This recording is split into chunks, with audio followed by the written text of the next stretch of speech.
ஆமேன், ஆமேன். கர்த்தர் உங்களை ஆசீர்வதிப்பார். இயேசுவின் நாமத்தினாலே உங்களை வாழ்த்தி வரவேற்கிறேன்.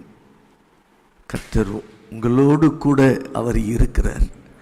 அவர் இருந்தாலே போதும். அவர் எல்லாவற்றையும் அவர் பார்த்து கொள்வார். கர்த்தர் நல்லவர். இன்றைக்கு நாம் தியானிக்க இருக்கிற தேவ செய்தியின் தலைப்பு, நீங்கள் அனுபவிப்பீர்கள். அதான் தேவ செய்தி உடைய தலைப்பு. என்னன்னா, நீங்கள் அனுபவிப்பீர்கள். நேற்றைய தினத்தில் என்ன தியானித்தோம்? நாம வார்த்தையை படமாய் பார்க்கணும். வார்த்தையை படமாக பார்க்கும் பொழுது அதை நீங்கள் அனுபவிக்கக்கூடிய சூழ்நிலையில் கர்த்தர் நடத்துவார். உங்கள் கைகளால் நீங்கள் தொட்டு அனுபவிப்பீர்கள். அதான் இன்றைக்கு தலைப்பு, நீங்கள் அனுபவிப்பீர்கள். ஆண்டவருடைய ஆசீர்வாதங்களை அனுபவிப்பீர்கள்.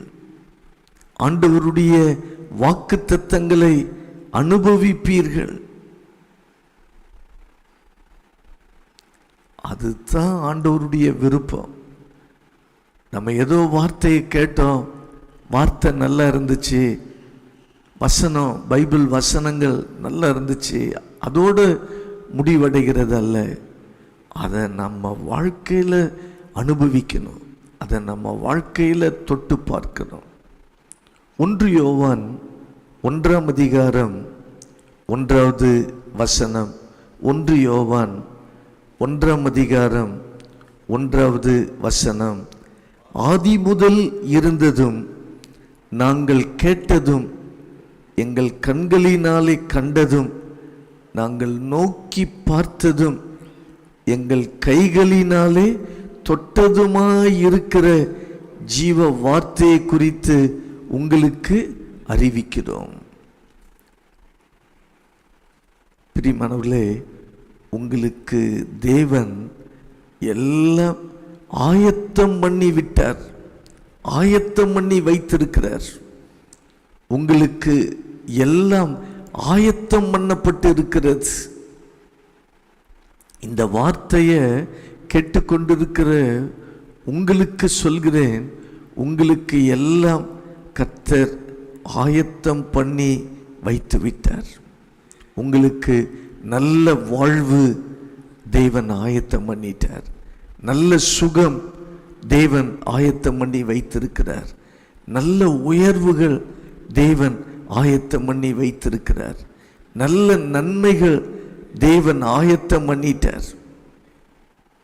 தேவன் எல்லாவற்றையும் அவர் என்ன செஞ்சிட்டாரு? ஆயத்தம் பண்ணி கர்த்தர் வைத்திருக்கிறார். சங்கீதம் 31ஆம் சங்கீதம் 19வது வசனம் இப்படி சொல்கிறது, உமக்கு பயந்தவர்களுக்கும் மனுபுத்திரருக்கு முன்பாக உம்மை நம்புகிறவர்களுக்கும் நீர் உண்டு பண்ணி வைத்திருக்கிற உம்முடைய நன்மை எவ்வளவு பெரிதாயிருக்கிறது. உமக்கு பயந்தவர்கள், அவருக்கு பயந்து வாழ்கிற உங்களுக்கு, மனுபுத்திரருக்கு முன்பாக, மற்றவங்களுக்கு முன்பாக எனக்கு ஆண்டவர் தான், கர்த்தர் தான், அவரை நாங்கள் ஒரு நாள் விட்டுவிட மாட்டோம்.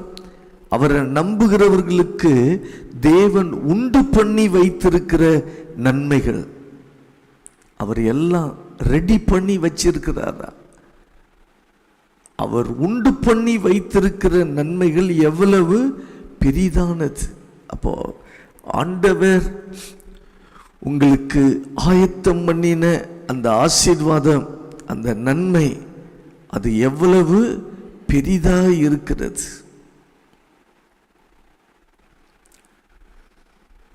இன்னும் அநேக காரியங்களை நம்ம பார்க்கல, சிலதை தான் நம்ம பார்த்திருக்கிறோம். தேவன் ஆயத்தம் பண்ணினதை சிலவற்றை நாம் அனுபவித்து கொண்டிருக்கிறோம். ஆனால் ஆண்டவர் இன்னும் அவர் உண்டு பண்ணி வைத்திருக்கிற பெரிய காரியங்கள் இருக்கிறது. இந்த 1 யோவான் 1ஆம் அதிகாரம் 1வது வசனத்தை தான் இன்னைக்கு நம்ம தியானிக்க போகிறோம். ஆதி முதல் இருந்ததும் அப்படின்னா என்ன அர்த்தம்? முதலாவது, ஆதி முதல் இருந்ததும், அதாவது நமக்கு வேண்டிய ஒவ்வொரு ஆசீர்வாதங்களையும் ஆண்டவர் ஆதி முதல் என்ன செஞ்சிட்டாரு? ஆயத்தம் பண்ணிட்டார். ஆதி முதல் உலகத் தோற்றத்துக்கு முன்னமே நமக்காக எல்லாவற்றையும் ஆயத்தம் பண்ணி வைத்திருக்கிறார். ஒருவேளை நம்ம கேட்கலாம், இது எப்படி எனக்கு தெரியும்? தேவன் எனக்காக அவர் ஆயத்தம் பண்ணி வச்சிருக்கிற ஆசீர்வாதங்கள், ஆதி முதல் ஆயத்தம் பண்ணி வைத்திருக்கிற ஆசீர்வாதம் எனக்கு எப்படி தெரியும்? எப்படி தெரியும்? நமக்கு எப்படி தெரியும்? வார்த்தையின் மூலமாய் கர்த்தர் தெரியும்படி வைத்திருக்கிறார்.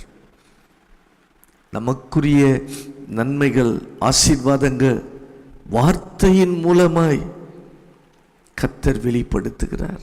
அதனால தான் வார்த்தையை எழுதி கர்த்தர் கொடுத்திருக்கிறார். அப்போ நம்முடைய பொறுப்பு என்ன? வார்த்தையை நம்ம என்ன செய்யணும்? தியானிக்கணும், வார்த்தையை படிக்கணும். ஆதி முதல் இருந்தது, இதை நாம் வார்த்தையின் மூலமாய் என்ன செய்கிறோம்? அறிந்து கொள்கிறோம். அப்போ ஆதி முதல்னா தேவன் நமக்கான காரியத்தை அவர் ஆதியிலேயே செய்து முடித்து விட்டார். அவர் செய்து முடித்ததை அதினதின் காலத்தில் நேர்த்தியாய் செய்கிறார். அவர் உறவில் நம்ம வாழ்ந்து கொண்டிருக்கும் பொழுது என்ன நன்மை எந்த காலத்தில் நடக்கணுமோ அது நடப்பதற்கு உதவி செய்கிறார். அப்போ அதற்கு வார்த்தையை கொடுக்கிறார், வாக்குத்தத்தத்தை கொடுக்கிறார். இதான் உனக்காக நான் ஆதியில் ஆயத்தம் பண்ணினது, உனக்காக இதைத்தான் நான் ரெடி பண்ணேன், இதை நான் உனக்கு கொடுக்கிறேன். முதல்ல வார்த்தையை கொடுப்பார். அப்புறம்தான் நம்ம அனுபவிப்பதற்கு, அந்த வார்த்தையை அனுபவிப்பதற்கு உதவி செய்கிறார். நீங்கள் 1 யோவான் 1வது வசனத்தை கவனிக்கும் பொழுது ஆதி முதல் இருந்ததும், இது முதலாவது. அப்போ அது புரிஞ்சுதுங்களா? ஆதி முதல் நமக்குரிய ஆசீர்வாதங்களை ரெடி பண்ணிட்டாரு. அதை நம்ம எப்படி அறிந்து கொள்வது? வார்த்தையின் மூலமாய். 2வது, நாங்கள் கேட்டதும். ஆதி முதல் இருந்தது எதினால் வெளிப்படுத்தப்பட்டு இருக்கிறது? வார்த்தையினால வெளிப்படுத்தப்பட்டு இருக்கிறது. அப்போ அந்த வார்த்தையை நாம கேட்கணும். அதான் நாங்கள் கேட்டதும். வார்த்தையை நாம என்ன செய்யணும்? கேட்க வேண்டும். அதான் முக்கியமானது. ஆதி முதல் வெளிப்படுத்தப்பட்டிருக்கிற வார்த்தையை கேட்கணும். இஸ்ரவேல் ஜனங்களுக்கு மோசே மூலமாக தேவன் வார்த்தையை தான் அனுப்பினார். எந்த சூழ்நிலையில் அவங்க அந்த செங்கடல் முன்பாக நின்ற பொழுது பின்னாடி பார்வோன் சேனை வந்த அந்த சூழ்நிலையில் தேவன் மோசே மூலமாக வார்த்தையை தான் என்ன செய்கிறார்? ஆண்டவர் கொடுக்கிறார். என்ன வார்த்தையை கொடுத்தார்? யாத்திராகமம் 14:13.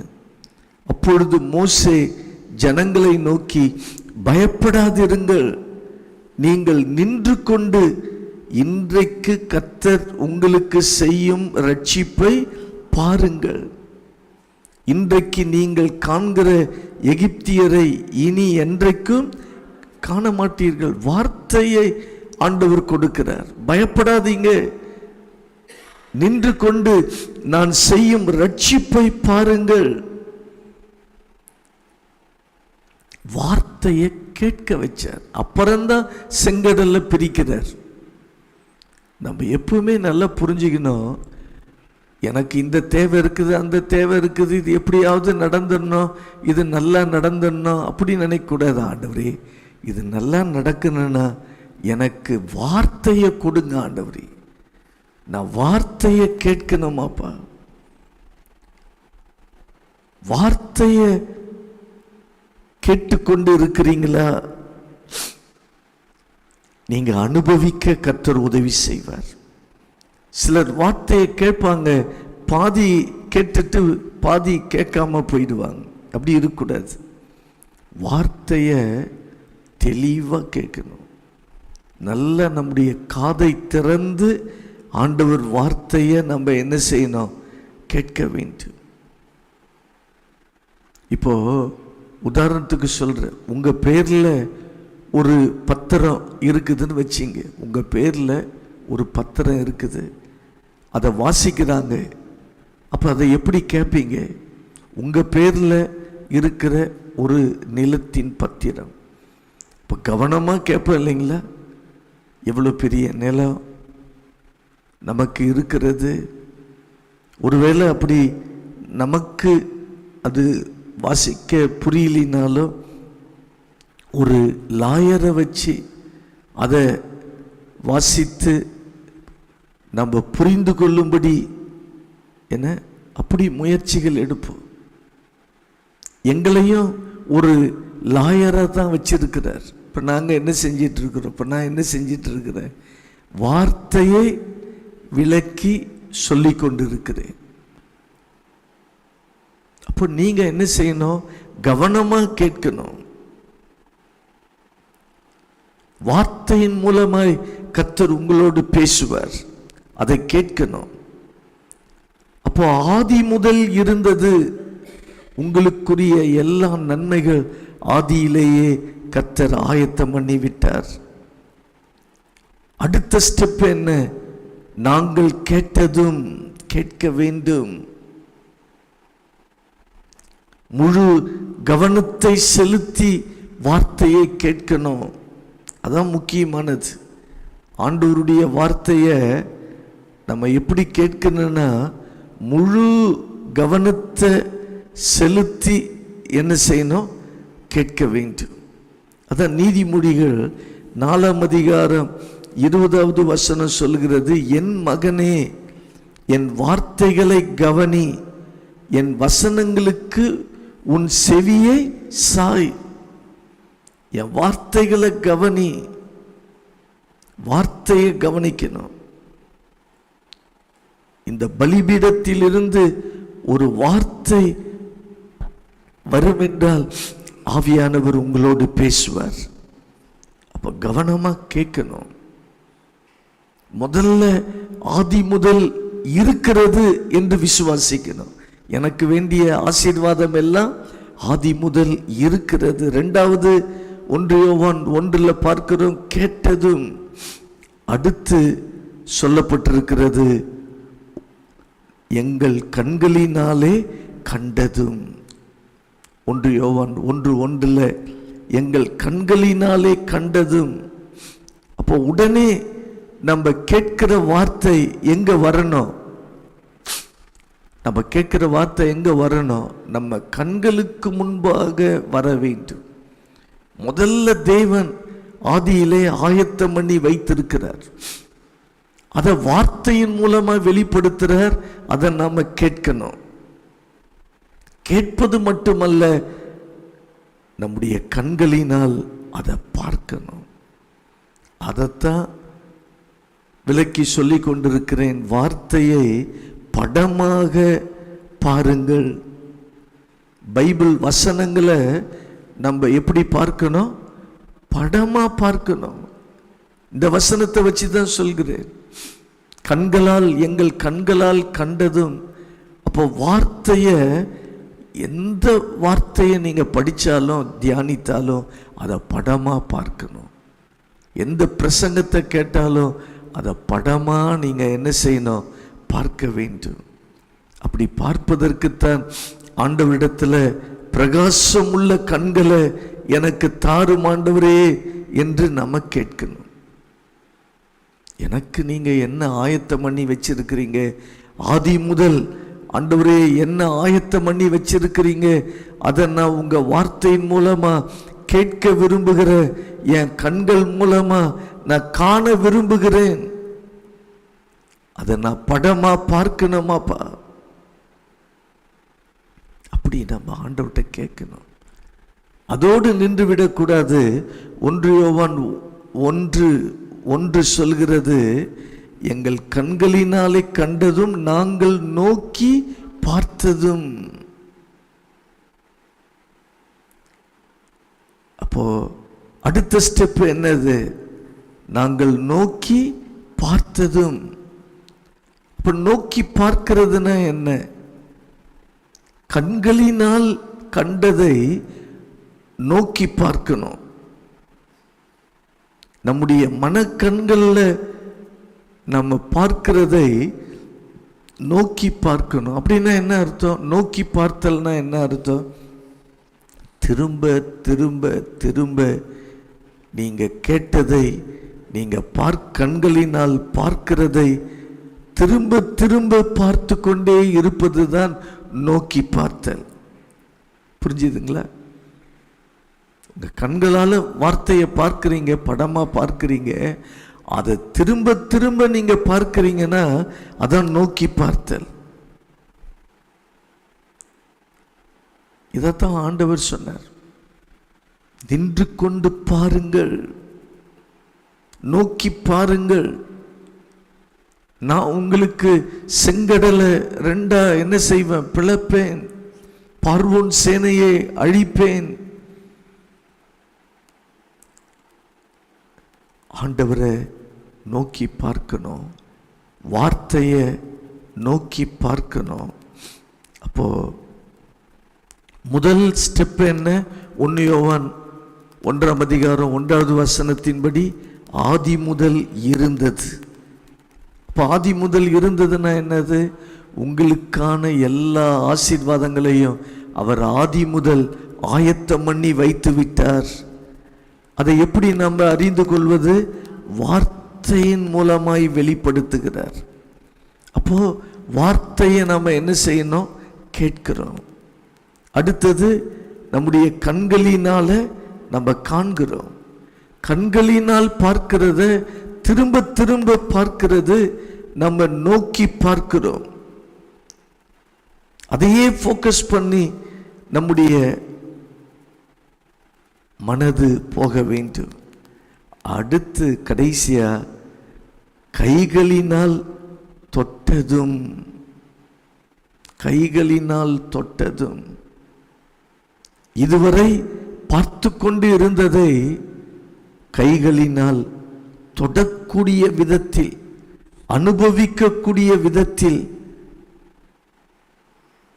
கர்த்தர் கொண்டு வருகிறவராக இருக்கிறார். எந்த நன்மையானாலும் சரி, இப்போ இதில் உங்களுடைய எந்த தேவைகளானாலும் சரி, முதல்ல எனக்கு தேவன் ஆயத்தம் பண்ணி வச்சிட்டார். அதை வார்த்தையின் மூலமாக வெளிப்படுத்துகிறார். நான் வார்த்தையை கேட்கணும். 2வது, 3வது அதை என் கண்களால் பார்க்கணும், என் மனக்கண்களில் படமாக பார்க்கணும். 4வது நான் பார்க்கிறத இன்னும் திரும்ப திரும்ப நோக்கி பார்க்கணும். பார்த்தா கைகளால் தொடக்கூடிய அளவில், அதாவது நீங்கள் எதை எதிர்பார்க்கிறீங்களோ அதை நீங்கள் அனுபவிப்பீங்க. அது வாழ்க்கையாக இருக்கலாம், திருமண காரியமாக இருக்கலாம், வேலையாக இருக்கலாம், வீட்டின் காரியங்களாக இருக்கலாம், எந்த நன்மையின் காரியங்கள், பொருளாதார காரியங்களாக இருக்கலாம். எல்லாமே அனுபவிக்க கர்த்தர் உதவி செய்கிறார். தேவன் ஆதி முதல் ஆயத்தம் பண்ணினதை அனுபவிக்க உதவி செய்கிறார். அதான் வார்த்தை மாம்சமாகி வார்த்தை மாம்சமானது. இயேசு வார்த்தையானவர், அவர் மாம்சமானார். இப்படித்தான் கர்த்தர் நம்மை ஆசீர்வதிக்கிறார். எப்படி? ஆதி முதல் ஆயத்தப்படுத்தினதை வார்த்தை மூலமா வெளிப்படுத்தி, வார்த்தையை கேட்க வச்சு, வார்த்தையை நம்ம கண்ணால பார்க்க வைத்து, நோக்கி பார்க்க வைத்து, அப்புறம் அனுபவிக்க செய்கிறார். கடவுளா பார்த்து ஏதாவது கொடுக்கட்டும், தர மாட்டார். அவரா பார்த்து எதுவும் சும்மா இருக்கிறவங்களுக்கு தர மாட்டார். நீங்க நின்று கொண்டு பார்க்க வேண்டும். அப்போ பைபிளை நீங்க படிக்கும் போதெல்லாம் சும்மா படித்தேன் அப்படின்னு சொல்லக்கூடாது. வாசிக்கும் பொழுதே பார்க்கணும். பார்க்க பார்க்க உங்க கையில அந்த வசனத்தை, வார்த்தையை நீங்க சீக்கிரமா தொட போறீங்கன்னு அர்த்தம்.